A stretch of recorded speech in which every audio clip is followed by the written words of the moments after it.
This is Sportscentre. Hey, I'm Marissa Roberto on the Digital Sportscentre presented by Montana's Barbecue and Bar. The Oilers are back in action for Game 5 of the Western Conference Final. And up 3-1, there's a chance they'll clinch their second Stanley Cup Finals appearance in as many years tonight in Dallas. While we're not trying to get too far ahead of ourselves, if Edmonton can get it done, it would put them in line to make their most important decision in these playoffs, at least if you believe in curses. They'll need to decide whether or not to touch the Clarence S. Campbell Bowl as the Western Conference champions. For decades, there's been somewhat of an unwritten rule in the NHL against accepting the conference finals trophies, as some players don't like celebrating a trophy other than the Stanley Cup. The superstition has led to more than half of the conference champions not touching their conference trophies for the last 25 seasons, which includes last year because both Edmonton and Florida elected not to touch it. As Oilers fans remember, not touching the trophy didn't lead to a Stanley Cup, so what should Edmonton do this time around? Well, here's where it gets interesting. As according to the numbers, the Oilers should undoubtedly touch the trophy this season, considering Florida refused to touch the Prince of Wales trophy last night. Edmonton has a chance to be the only team to accept the trophy this year. And surprisingly, when only one team touches the conference finals trophy, they've gone on to win the cup more than 2/3 of the time.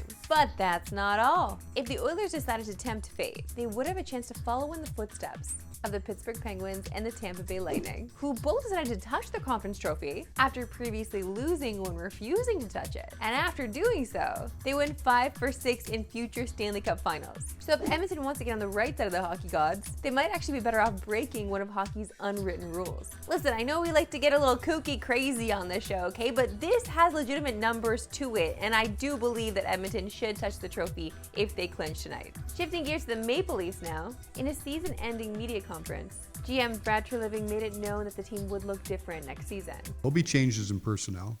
I think we've changed a little bit. I talked about how we play. We've got to continue to change and evolve our mindset, and we've got to find a way to create the team, both between the ears, personnel, to be our very best at the most critical moments. But the juiciest quote of the day that will have everyone talking is this. There's some DNA that has to change in our team. When you keep getting the same result, there's some DNA that needs to change. He also talked about somebody who has been a large part of the team's DNA, Mitch Marner, who's a pending UFA. So we're going to meet as a staff. I'm going to be in touch with Mitch's representative and all of our players' representative, and determine what's best, right? Now, Mitch has a say in this as well, right? So this isn't the world according to Brad. He's a great player. He's been a great player here. We'll have to see. We'll have to see how this all works. Can I think Mitch can succeed? Yes, I do. I'm still upset about Shanny being gone. I'm sorry, guys. I'm not over it. I'm mad. To the association, and before we look at tonight's game, we have to give a shout out to Shai Gilgeous-Alexander and the Thunder, who for the first time since 2012 have punched their ticket to the NBA Finals. SGA, who was named NBA MVP, continued his form, dropping 34 points in Game 5 last night. And he was named the Western Conference Finals MVP. This is Canadian content, y'all. And after tonight, they could have their opponent. The Indiana Pacers can punch their ticket as they take on the Knicks in Game 5 of the Eastern Conference Final. You heard it here yesterday, the team down 3-1 historically is done. Just 13 times in NBA history has that team come back. And the Knicks, unfortunately for New York, is not one of those teams. They're 0-15 in situations where they've been down 3-1 in the playoffs. And that actually includes 3 matchups against the Pacers. While Indiana find themselves in unfamiliar territory, never in any of their previous 9 conference final appearances have they found themselves leading 3-1. And one guy who's playing like a man on a mission is Tyrese Halliburton. In Game 4, Halliburton finished with 32 points, 12 rebounds, and 15 assists, which was the second playoff triple-double of his career. It's been over 25 years since either team has played in the NBA Finals. The Pacers haven't been there since 2000, when they actually beat the Knicks in the East Final to get there, and they'll be looking to do that again tonight. So if you're feeling extra confident in the Pacers, they are 4-point dogs, and you can get them at plus money on the money line. But for storyline purposes, I kind of want this for the Knicks. Do something, guys.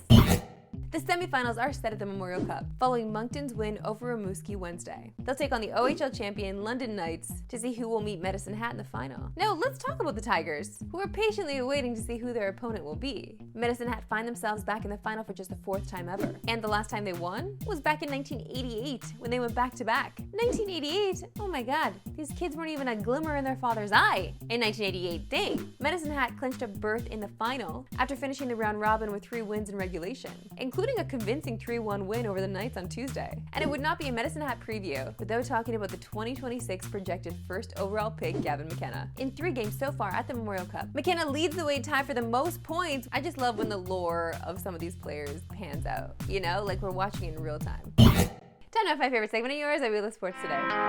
Why we love sports today. We've seen it before, multi-talented athletes. Deion Sanders, Bo Jackson, Michael Jordan. Well, we've got one more for you.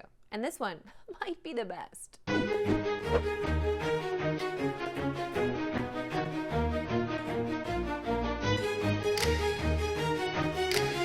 See, dancing is a sport.